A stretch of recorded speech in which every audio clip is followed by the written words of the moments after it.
terör rejimin esasına karatilini neme diyete o organı komitetine Milli Hopsuzluk Komiteti mahamalar vardır. Kanda mahama diye. Şolary kim şolar ilat öz içinde tanıyarlar bu adamları. Şolary belli koyun, atlarını iyi verin. Yine halkı gıynap, halktan pul alayan gayılar vardır, polisiyalar vardır, adını verilen atlarını koyuyorum. Da ulu kömektir. Pullar vardır yurdun içinde pul. Pulun yüzüne de terde Türkmenistan deyip ya da gnemedip koşup koyuyor ben milyanı. Öyle de bir usulü vardır bunun. Ondan sonra çareler vardır. Çare vardır ya da yurdun içinde hala 9. may parada verilendir. Gitmem parada. Gitmem. Çare vardır ne? Çare elbette zorludur. Yani İmandan da şuna yarım saat olsa da, bir saat olsa da hiç kalmam gidip biliyeniz. Bahana tapıp bilirsiniz.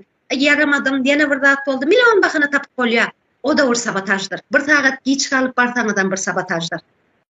Bu da bir söveştir. Yani bunun usulü köp.